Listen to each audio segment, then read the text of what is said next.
is with us. Kasama natin ang Panginoon. Minsan, sa dami, di ba? Dami-dami ng problema. Hindi lang kayo exempted doon, kahit kami hindi exempted sa problema. We have a lot of obstacles, we have a lot of experiences. Akala natin minsan ay parang katapusan na ng mundo. Yun ang laging thinking natin. But remember, sabihin mo sa katabi mo, God is with us. God is with us. He is Emmanuel. God is with us always. Kasama natin ang Panginoon. Amen? Amen. Hindi po siya mawawala sa atin. So in Book of Isaiah is one of the clearest prophecies of the coming Messiah. God promised a sign. Sa Book of Isaiah, there are a lot of other sect or religions, they don't believe that Jesus is the Messiah. They don't believe that Christ is God. Marami silang paniniwala. So hindi na natin pwedeng persahin sila. Hayaan natin yung Word of God. You know, I really love to see those nangyayari ngayon sa Iran. Alam mo, 80 to 90% of the people there are Brother M. But right now, see, the signs and wonders of miracles of the Lord, they have dreams, they have visions, through that, they know Jesus. Oh, ang dami natin sa paligid natin dito, di ba? Marami rin sila, pero walang imposible ka lang. Walang ibang gagamitin. Tayo rin po ang gagamitin, Lord. We continue to pray. We're not fighting against flesh and blood. But these rulers and principalities of this world, kailangan natin tuloy-tuloy tayo. Because God is with us. Kasama natin ang Panginoon palagi. Yun yung kagandaan doon. Yung isang dati siyang Egyptian na tapos naging pastor na siya. Grabe siya ka radical when it comes to speaking of the Word of God. He said that the Brother M, na grabe yung growth nila.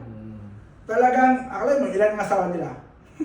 Di ba? Pwede sila mag-asawa ng 4 hanggang 10, whatever. Pero sabi niya, yung doon daw sa lugar nila sa US, ay ang dami na naging bakla, ang dami na naging tomboy, kaya walang multiplication na nangyayari. Di ba? Sometimes it's really true happening right now in this world. But we continue. Never give up. Amen? May plano ang Lord. Kaya tayo nilagay po dito, God has a purpose for each and every one of us. So, a virgin would conceive, a son would be born, and his name would be Emmanuel, meaning God is with us. Yun ang kagandahan. In this year or in this month, we will continue to declare not just na bigayan or something ganito, but we need to declare that God is with us. Lagi natin tatandaan na kasama natin ang Panginoon. This was not just a spiritual moment. It was God stepping into human history, showing that He is not distant or detached. Sometimes pag may problema tayo, muna natin iniisip, parang ang layo. Yung kanta pa nga ni paring Gary, sabi, natutulog pa ang Diyos. Akala mo yan? Yung may mga akala natin natutulog. God never sleeps. Amen. Hindi po siya natulog. God is always with us. Kasama po natin ang Panginoon palagi. Hindi po siya malayo. He's not in distant one, but He is always there for us. And today, as the church, ngayon, God continues His mission through us. Amen? The mission continue through us. Walang ibang gagamitin si Lord. Tingnan niyo ulit yung katabi niyo, yung mga magaganda at gwapo. Diba? Walang ibang gagamitin si Lord. Nung nakarang araw, I've seen the post of the mga pastor. Sabi niya, meron silang grabe yung parang dinance nila yung church daw na 40 years na yung church pero 3 pa rin yung kapatiran na nandun. Sometimes, the standard of men is, lalo na ngayon, dahil also yung tinatawag ng mega church. Parang sabi nila, blessed ka pag marami kang member of mega church yung church mo. Paano kung kaunti lang? God's standard is toward you that God is in the midst of us.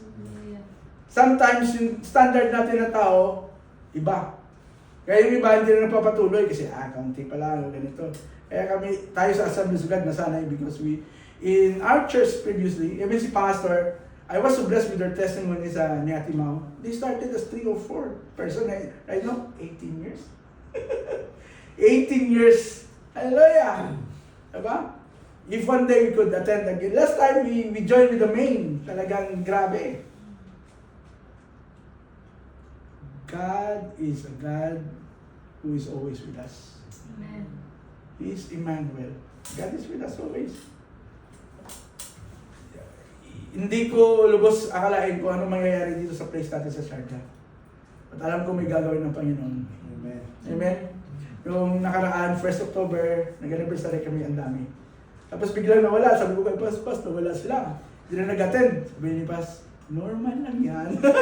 Kasi hindi lang yung ibang church din na nabigla na nawawala. But we thank God. Alam kong may gagawin at may gagawin ng Panginoon. But people bring, God is the one who bring souls to the church. O, diba? Hindi mo lubos sa kalayan. Magkikita na namin si Ate Alona. Matagal na silang Assemblies of God sa Pilipinas. Sila kuya ay talagang yung griefer or yung nag-invite sa kanila na laging nasa OT nandito. Pero kumbaga, may gagawin ng Panginoon. Nung nakaraan natatawaran ako kay Brother Ronald, sabi niya, basta malapit ka pa ng bahay natin nung nag-attend ng Christmas party. Pero ngayon, pinag-duty siya ng umaga. Sabi niya, timing. Umaga. O si Kuya Robert, walang tulugan yan. Pero praise God. Amen. Diba? Walang imposible kay Lord. Amen. God is with us. So, mission giving is one of the primary ways we participate is in Emmanuel. Because God with us for the world.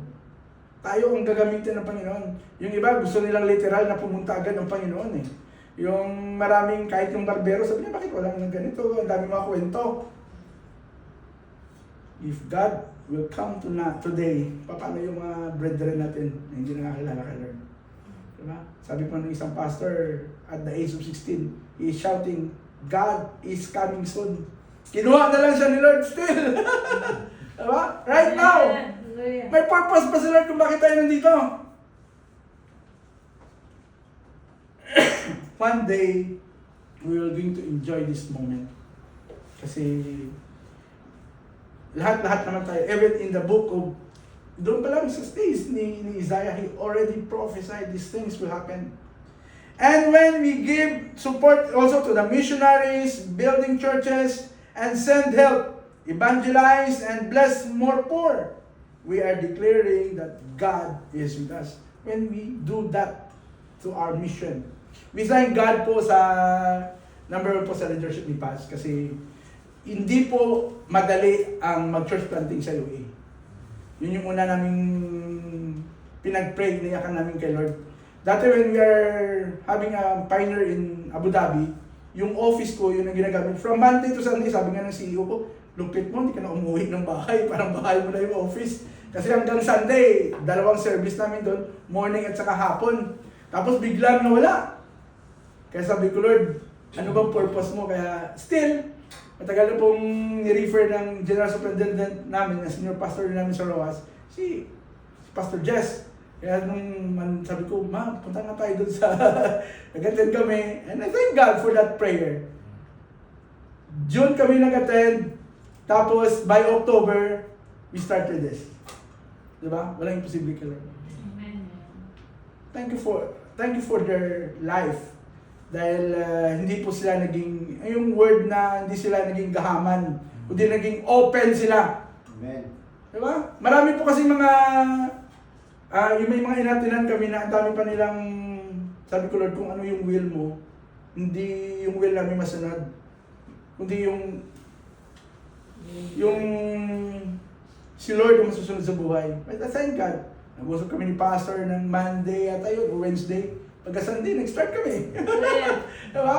I thank God for their heart. And, kaya always sabi ko sa faith family, sabi ko, thank God for giving us this kind of privilege.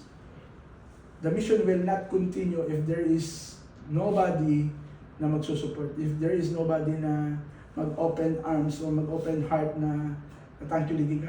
This place, grabe. Diba? O wala pa nga tayong place, o dami na nating instrument. See that kind of glory na one day, naka-prepare na. Kaya yung challenge sa atin is that we need to pray more na maraming kaluluwa ang dadalhin